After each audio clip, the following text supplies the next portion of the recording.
un podcast de Cooperativa.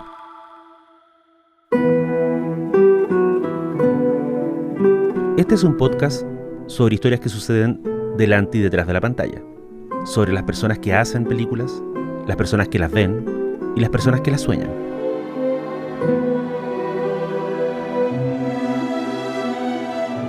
Soy Daniel Villalobos y esto es El Contador de Películas.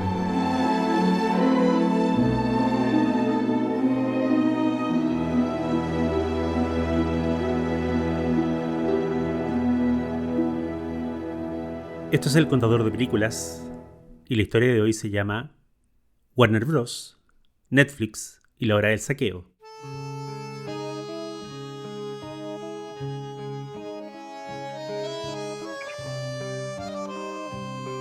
En 1940, Borges publicó en la revista Sur un cuento llamado Tlön Uqbar Orbis Tertius. Su anécdota gira en torno al descubrimiento que el narrador hace de un mundo ficticio que está infiltrando la realidad. Las primeras señales son artículos que describen el mundo de Tlön y que aparecen en algunas copias de la Enciclopedia Británica. Pero el dominio de Tlön paulatinamente se va ensanchando, y hacia el final del cuento, Borges describe que las ciencias de ese otro mundo están reemplazando el conocimiento habitual en las escuelas. El mundo será Tlön, profetiza en la penúltima línea del cuento. Ahora, ¿qué tiene que ver esto con el cine? En apariencia no mucho. Pero el cuento de Borges tiene que ver con la difusión cultural, entendida como una operación de monopolio, y en relación a eso, la historia misma de la industria cinematográfica en los últimos 100 años ha orbitado en torno al temor y al deseo de los monopolios. Y ese temor y ese deseo, a fines del año pasado, adquirieron una dimensión completamente nueva, con la noticia de que Netflix va a comprar los estudios de cine y televisión de Warner Bros., una de las empresas emblemáticas del mercado estadounidense. Why is Netflix the preferred partner for this deal? The Netflix transaction is the result of a very extensive process that this board really undertook in 2022 after we acquired Warner Media. La oferta de Netflix es de $82.700 millones. Y esa cantidad le permitirá controlar no solo Warner Bros. Pictures y Warner Bros. Television, sino además el canal HBO, HBO Max y toda el área de Warner Bros. Que controla y produce las películas y series de los superhéroes del universo DC. Por distintas razones, tanto cinéfilas como puramente comerciales, que Netflix controle uno de los últimos estudios de cine que quedaban es una noticia desastrosa. Pero hay que ver las cosas en su contexto. Y para eso, siempre viene bien hacer un poco de historia y contar una historia. Hay que decir, antes que nada, que Ted Sarandos no es ni de lejos el primer gerente que intenta convertir el cine estadounidense en un monopolio.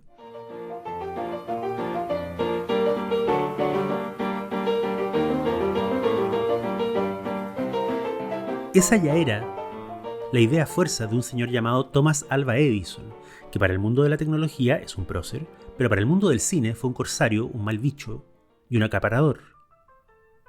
A fines del siglo XIX, en los inicios del séptimo arte, cuando todo el mundo estaba fabricando sus propias cámaras filmadoras y sus propios talleres de revelado, el laboratorio de Edison inscribió una serie de patentes que incluían la invención de cámaras, películas y sistemas de revelado.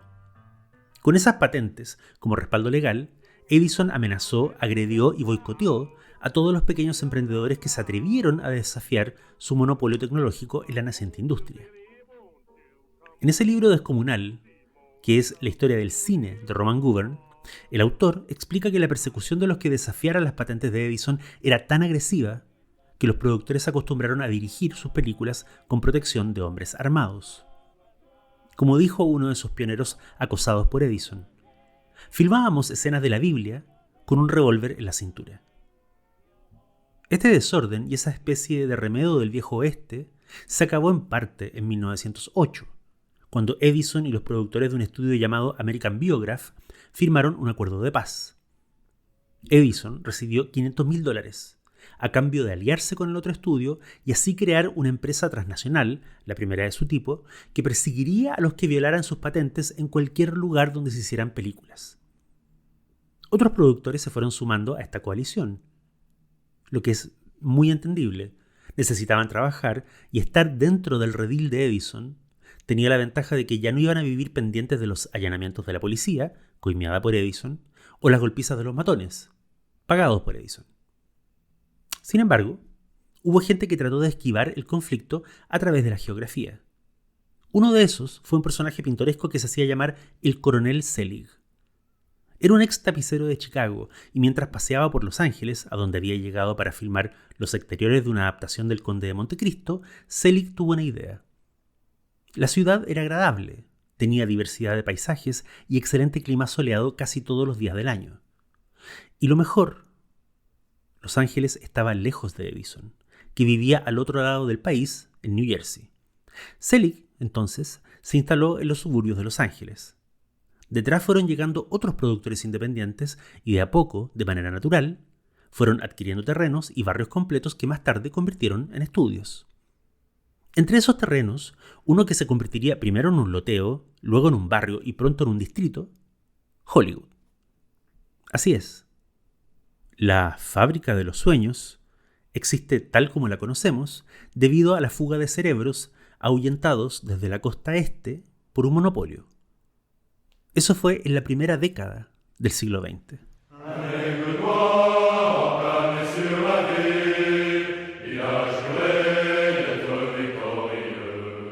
Pasan los años, viene la Primera Guerra Mundial, y una de las tantas consecuencias desastrosas del conflicto es que la naciente industria cinematográfica europea queda en el suelo. Muchos de sus técnicos están muertos, los estudios han sido destruidos y las salas de cine han sido bombardeadas o reutilizadas para el esfuerzo de guerra. Es entonces la hora de las películas de Hollywood. Sin competencia en el resto del mundo, se vuelve la producción cultural más importante y lucrativa de Estados Unidos. Los estudios de cine empiezan a cotizar en la Bolsa de Valores de Nueva York. Y lo primero que ordenan los ejecutivos de Wall Street es que hay que deshacerse de los aventureros, los freaks y los extraños que quedan en la industria. ¿Quiénes son los aventureros, según Wall Street? En primer lugar, claro, las mujeres. Muchas fundadoras de pequeños estudios de cine pierden así sus puestos y son obligadas a trabajar con un jefe impuesto por otros, que era un hombre, o se les reduce a cargos simbólicos. En segundo lugar, los aventureros son todos aquellos que hacen un cine que no sea estrictamente comercial. Los experimentadores, los creadores de formas, son condenados a elegir una de dos alternativas. O se pliegan al sistema, o son expulsados. En tercer lugar, los aventureros son todos aquellos que tienen ideas consideradas anticapitalistas o anticristianas. Fuera con ellos. Y en cuarto lugar, los aventureros son los que filman películas en Hollywood sin autorización de los estudios. Es decir, todos los demás. Este es un punto muy interesante de remarcar. La idea de Hollywood como un lugar donde la expresión personal es casi imposible y donde todo debe girar en torno a la opinión de los productores y los ejecutivos no es una idea inherente a la industria. Apareció con la llegada de Wall Street al negocio. Ya entrados los años 20, en Hollywood existían 8 grandes estudios que acaparaban el 99% de la producción del cine que se veía en todos los rincones del mundo. From high in the hills, the city below looks like any other sprawling metropolis. Yet this one is different. Its fame has spread to the 4 corners of the earth. Its name is known to practically every man, woman, and child in the universe. For this is fabulous Hollywood. De esos 8, había 5 que fueron nombrados con el tiempo como los Big Five.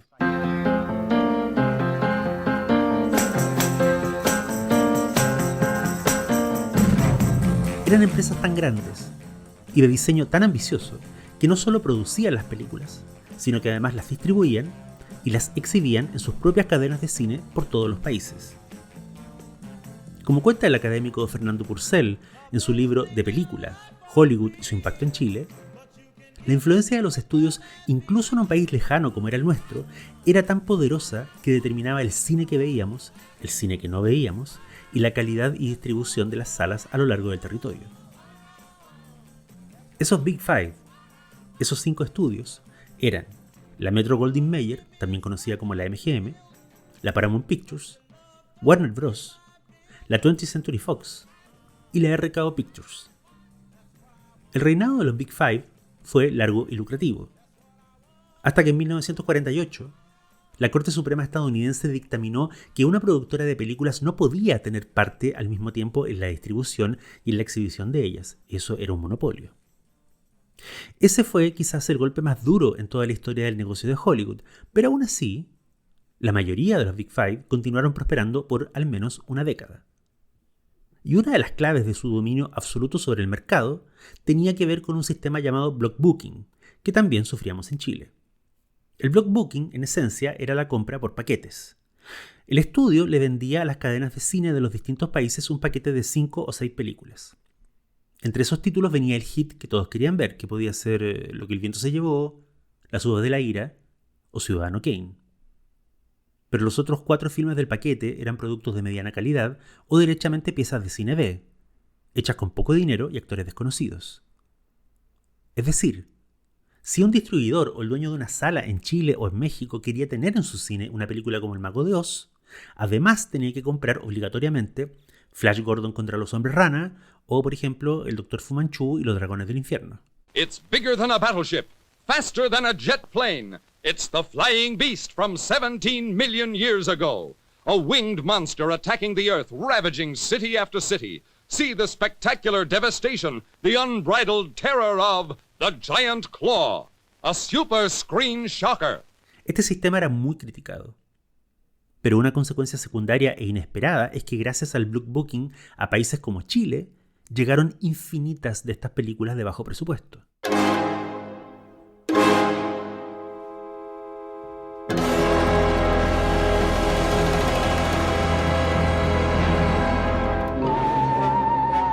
Que fueran de clase B y que contaran con casi nula fiscalización de los jefes de los estudios significaba que eran espacios mucho más libres para el accidente, el experimento y el hallazgo fortuito.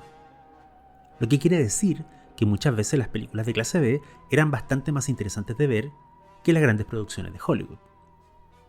Así lo entendió en su infancia el cineasta chileno Raúl Ruiz, que en varias entrevistas y ensayos se refirió a esta característica onírica y desconcertante de algunas películas de ciencia ficción y terror de los años 50. No estaban hechas con la estricta vara del cine de primera división. A veces, los efectos especiales que tenían eran tan precarios, decía Ruiz, que uno tenía la sensación de estar viendo una obra de teatro que a su vez estaba dentro de un sueño. El cine B, distribuido por el mundo gracias al imperio del block booking, terminó creando su propia estética, sus propias reglas y sus propios fans. Entre ellos, algunos tan ilustres como Raúl Ruiz, David Lynch, John Waters, Pedro Almodóvar y Joe Dante. De los Big Five, el estudio más frágil y con menor respaldo económico era RKO Pictures. Eso fue lo que entendió el magnate aviador y productor Howard Hughes, que en 1954 adquirió casi la totalidad de las acciones del estudio, y en poco menos de un año procedió a desmantelarlo. Cuando ya no quedaba casi nada del viejo RKO Pictures de los años 40, Hughes fue contactado por General Tire, que era una fábrica de neumáticos. General Tire no tenía interés en producir o distribuir películas, pero a la empresa le interesaba particularmente la biblioteca de filmes que poseía RKO. La razón detrás de eso era muy mezquina, pero muy atendible desde el punto de vista comercial. A mediados de los años 50, la televisión era el gran medio en alza en Estados Unidos.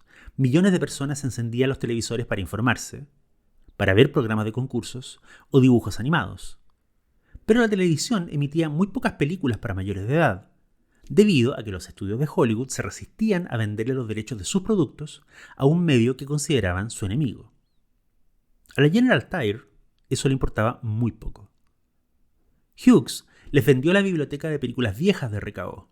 Ellos le quitaron a todos los filmes el logo inicial del estudio que abría la historia y los revendieron o licenciaron a distintas estaciones televisivas a lo largo del país. Por primera vez, la gente que prendía la tele en la noche podía ver algo después del noticiario. Y así fue como se desarrolló el concepto de franja nocturna y así fue como apareció la figura del cine de trasnoche en televisión.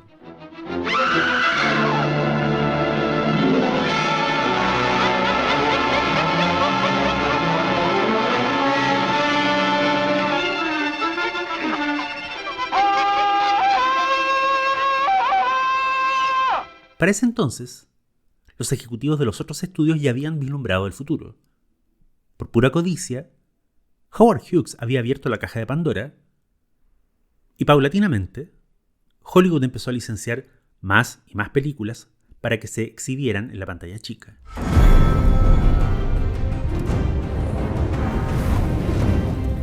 Desde los años 50 hasta diciembre pasado, los estudios de cine se han devorado unos a otros con mayor o mejor suerte.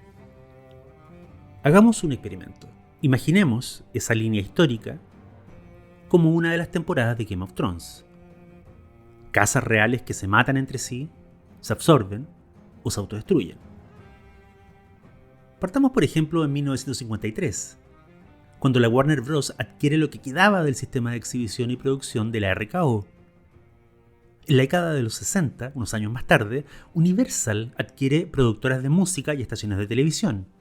Columbia adquiere negocios como Aldo Music y Bell Records y expande su negocio discográfico.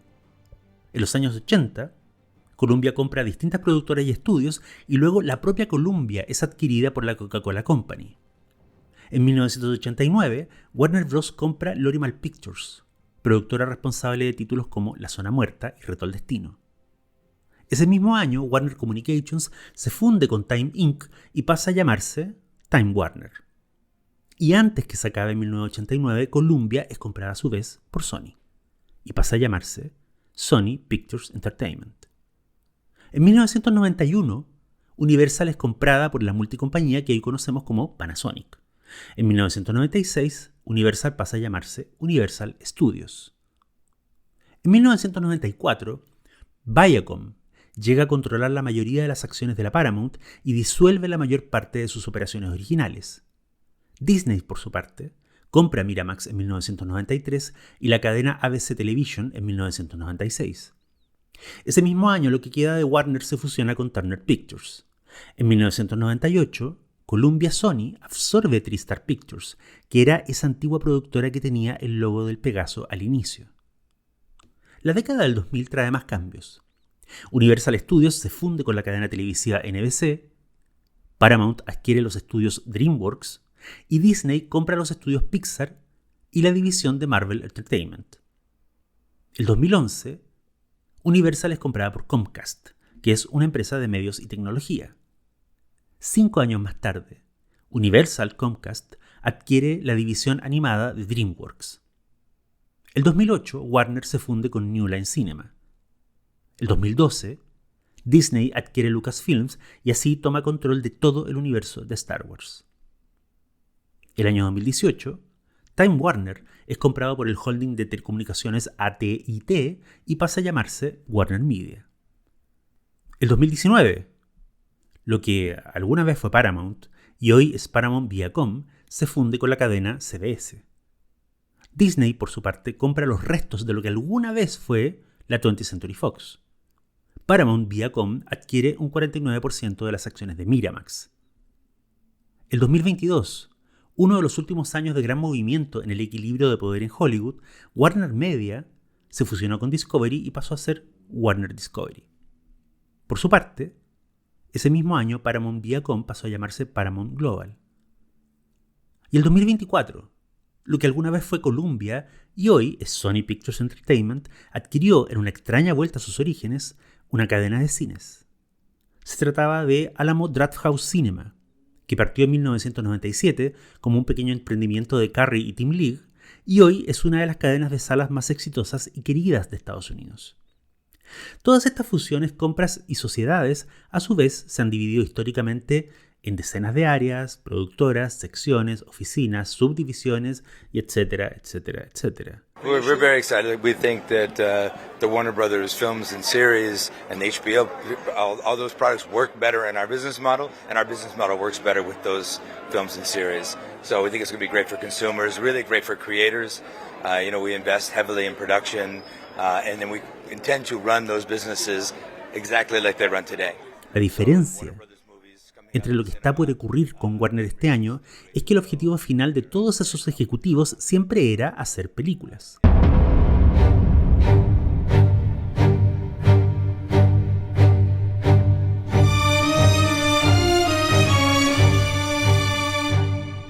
Estaban los productos para televisión, por supuesto. Estaban los productos para streaming.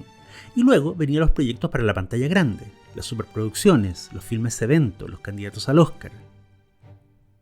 No nos engañemos, muchos de esos títulos con seguridad eran mediocres, pero el modelo del negocio seguía siendo, ante todo, acarrear espectadores a las salas.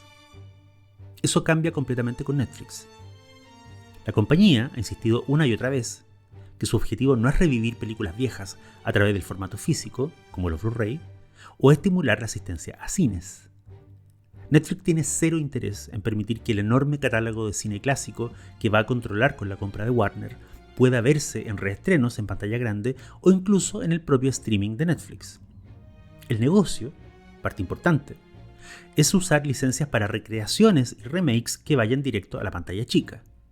Nuevas versiones de historias clásicas, de películas legendarias e incluso de series que ya van teniendo 20 o 25 años. Recordemos que HBO y todo su catálogo va a quedar bajo el control de Netflix con esta compra. En la mirada del nuevo dueño, lo lógico no es poner todas las series de HBO en su streaming. Lo lógico, según Netflix, es producir nuevas versiones de Tony Soprano, de la familia Fisher o de los policías de The Wire. Algunas cosas del catálogo de Warner van a estar disponibles en streaming, desde luego. Las películas de Batman, la saga original de Harry Potter, algunas series de HBO como Game of Thrones o Sex and the City. La gran mayoría de todo lo demás, películas que ya eran difíciles de encontrar hoy día en algún streaming o en formato físico, van a esfumarse con el tiempo. Esas películas quedarán en bóvedas o archivos de Warner, esperando un aniversario, una restauración de Criterion o quizás el fin del mundo. Y como partimos hablando de Borges, cerramos con él. En 1960, en la revista Marcha, el escritor argentino publicó un texto a pedido del Festival de Cine de Mar del Plata. Borges a esa fecha tenía 61 años y estaba casi completamente ciego. Había visto muchas películas en su juventud hasta que la ceguera lo sacó de las salas, y el texto que publicó es breve pero encantador. Habla de las películas con entusiasmo real e incluso se las arregla para alabar al paso al Rashomon de Akira Kurosawa.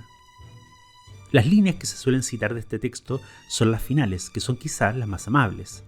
En ese remate Borges escribe: olvidemos las rivalidades de escuela, gocemos el puro espectáculo cinematográfico y dejemos que éste se desenvuelva en lo posible con la frescura y con la orgánica y sagrada inocencia de un sueño. Muy hermoso. Pero a mí me gusta más algo que dice al principio del texto, donde escribe: es inevitable que un hombre confunda su declinación con la declinación de la historia, su crepúsculo humano con el vasto crepúsculo de los dioses, y así no es maravilla que para mí, que he cumplido los 60 años, el punto meridiano del cinematógrafo no esté en el porvenir, sino en el pasado. Borges, que siempre fue un sentimental pero nunca un nostálgico, lo dijo mejor y lo dijo antes. Tal vez estamos viendo las cosas mal, y el problema no siempre son los vaivenes del mercado. El problema es que llegó el día en que nos hicimos viejos.